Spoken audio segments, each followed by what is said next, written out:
سے پوچھوں کہ آخر ہم کب تک خاموش رہیں گے؟ ہمیں خاموشی کی چادر اتارنی ہوگی، ہمیں ایک شعور کی طرف آنا ہوگا، ہمیں اپنے بچوں میں اپنا کردار ادا کرنا ہوگا، ایک عورت کی حفاظت میں اپنا کردار ادا کرنا ہوگا۔ وہ بچے آپ کے ہیں، وہ بچے ہمارے ہیں، ہم سب کے ہیں، اور ہم سب کی ذمہ داری ہے۔ بچے کسے اچھے نہیں لگتے؟ جب سے مروہ کا کیس ہوا ہے، میں تب سے ایک عجیب سے خوف کا شکار ہوں۔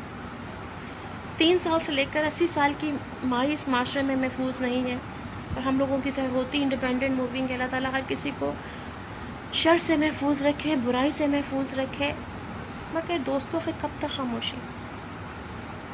جب تک آپ کی یا میری باری نہیں آ جاتی؟ کیا یہ احتجاج تب بھی ہوگا؟ خدا نہ میرے ساتھ کچھ ہو جاتا ہے تو پھر ہیش ٹیگ کا ٹرینڈ چلے گا۔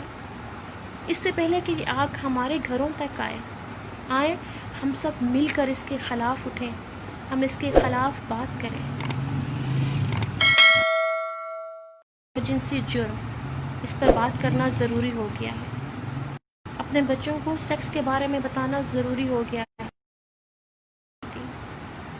جب ہم قرآن مجید کو ترجمے سے پڑھتے ہیں تو یقین کریں، میں نے جب قرآن مجید ترجمے سے پڑھنا شروع کیا، میں چوتھے سپارے سے آگے نہیں بڑھ سکی، میں سورۃ نبا سے سوری آگے نہیں بڑھ سکی، چوتھے سپارے سے آگے نہیں بڑھ سکی۔ کیوں؟ کہ مجھ سے پڑھا ہی نہیں جاتا، مجھے شرم آتی ہے۔ میں ترجمے سے قرآن پڑھتی ہوں تو مجھے شرم آتی ہے، ایک ایسی شرم جس کا میں خود بھی سامنا نہیں کر پاتی، کہ آخر ہم اپنے بچوں کو، اپنی نئی نسل کو، اپنے لوگوں کو دے کیا رہے ہیں؟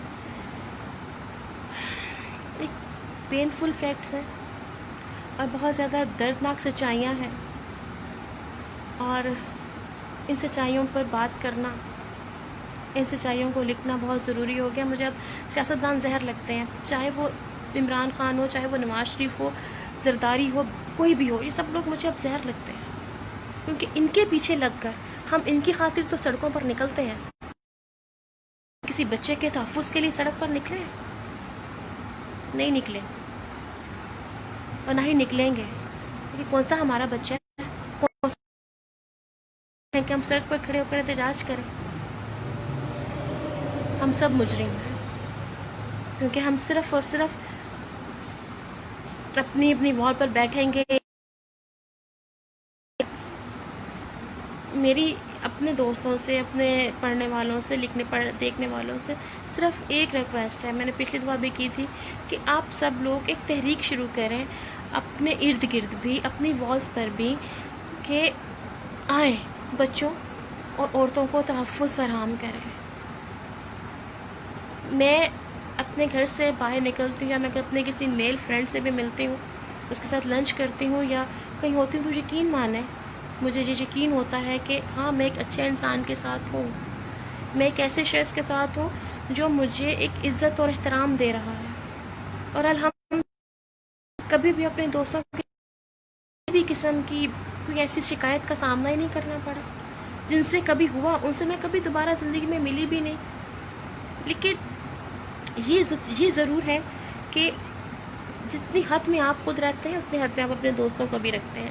میرے دوست میری اس حدود سے واقف ہیں، انہیں پتہ ہے ملیحہ سے کب کیا بات کرنی ہے، اور انہیں بھی پتہ ہے کہ ماشاءاللہ کھلے دماغ و دل کی ہے، یہ بات سنتی بھی ہے، اور جہاں پر خاموشی چپ رہنا ہے برداشت کر جاتی ہے، بات کو اگر وہ چھیڑتے ہیں تنگ تو یہ برداشت کر جاتی ہے، لیکن وہ پھر خاموش ہو جاتی ہے، اور خاموش ہونے کا مطلب ہے کہ اس نے اس تعلق کو ختم کر دیا۔ میں اب گھر سے بہت کم نکلتی ہوں، میری زیادہ تر ذمہ داری میری والدہ کے ساتھ ہے، لہٰذا میرا زیادہ تر قیام گھر پر ہی ہے، گھر بیٹھ کر جو کرنا ہے سو کرنا ہے۔ جتنا جو مقدر کے اندر رزق، جو پریشانی ہے وہ تو ساتھ ساتھ آ ہی رہی ہے، ساتھ ساتھ مل بھی رہی ہے، اور لیکن پھر وہی ہے کہ جب بھی میں گھر سے باہر نکلی ہوں، اور میں اگر اپنے کسی ایسی پلیس کے اوپر ہوں جہاں سے مجھے کام کی وجہ سے یا کسی پروجیکٹ کی وجہ سے میں لیٹ ہو رہی ہوں، تو پھر میرے اگر کسی دوست کو پتہ ہے کہ میں اس ٹائم ٹیمپل روڈ کے اوپر رات کے 6 بج کے کال آ جاتی ہے، ملیحہ اگر کوئی پریشانی ہے تو میں چھوڑوں، میں کہتی ہوں نہیں میں خود چلی جاؤں گی، کیونکہ شاید مجھے لڑنا آتا ہے، میں نے اپنی زندگی کے لیے بڑی طویل فائٹ بھی کی ہے، اور ایک بہت برے انسان کے خلاف فائٹ کی ہے، اور سمجھ لیں میں ایک جہنم سے باہر نکلی ہوں۔ اس میں اللہ تعالیٰ کا خصوصی کرم تھا، اور میری ماں کی بہت دعائیں تھیں کہ اللہ تعالیٰ نے مجھے اس مرحلے میں بھی سرخرو کیا، اور میں آج آپ سب کے سامنے زندہ بیٹھی ہوں۔ اور صرف اتنا کہوں گی کہ آپ کے ورکنگ لائف کے اندر آپ کے ساتھ سفر کرنے والے جتنے بھی آپ کی کولیگس ہیں اور وہ مسافر خواتین ہیں، ان کی حفاظت غیر محسوس طور پر آپ کی بھی ذمہ داری ہے۔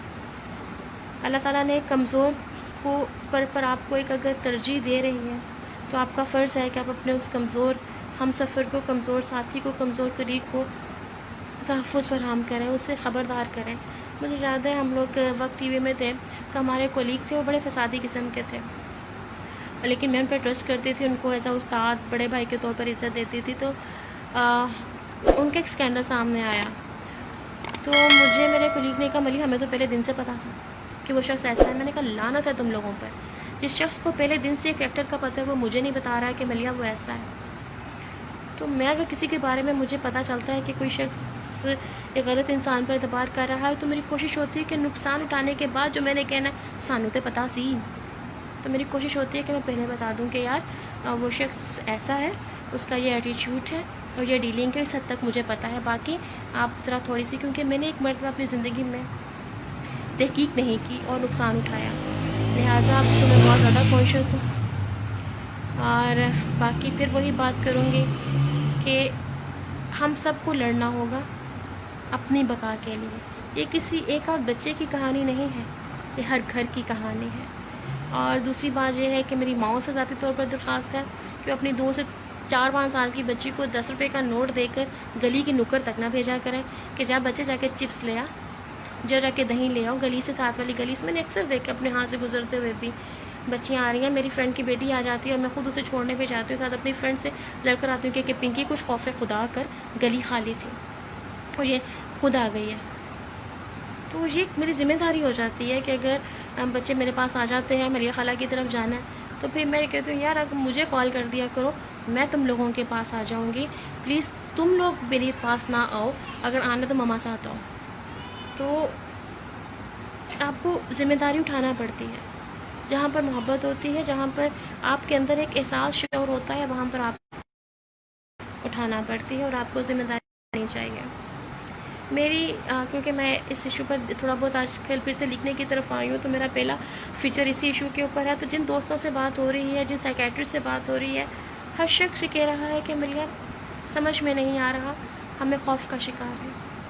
ہماری مائیں، ایون ایک باپ نے مجھے کہا ملیہ باجی میں بڑے خوف کا شکار ہوں، میں آپ کو بتا نہیں سکتا، میری بچی نارمل ہے اور میں اسے گھر سے باہر نہیں نکالتا، میں اپنے گھر کے اندر کسی دوسرے کو آنے نہیں دینا چاہتا، کیونکہ میری بچی کو صحیح اور غلط کا نہیں پتہ، وہ سینس لیس ہے، کیونکہ بچی 12-13 سال کی ہے اور اس کا جو دماغ ہے وہ 2 یا 3 سال کے بچے کا ہے، 3 یا 4 سال کے بچے کا آپ سمجھ لیں۔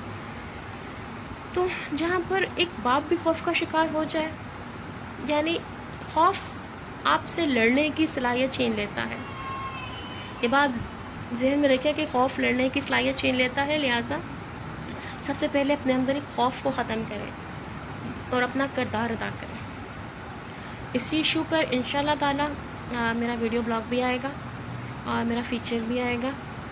مجھے اب اپنی دعاؤں میں یاد رکھیے گا۔ بعض اوقات میرا دل کرتا ہے کہ میں لڑوں، میں ہر اس ماں سے لڑوں جس نے اپنی بچی کو اگنور کیا، اپنے بچے کو اگنور کیا اور اسے 10-20-25 روپے پکڑا کر دودھ دہی لینے کے لیے بھیج دیں۔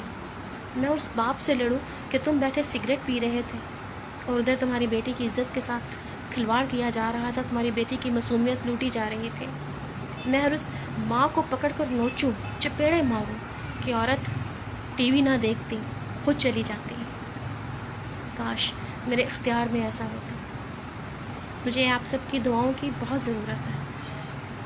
ایک بہن، ایک دوست، ایک بیٹی سمجھ کر ہی صحیح مجھے اپنی دعاؤں میں یاد رکھیے گا اور بہت زیادہ دعاؤں میں یاد رکھیے گا۔ اللہ تعالیٰ آپ سب کا، مجھ سمیت آپ سب کا حامی و ناصر ہو۔ شکریہ۔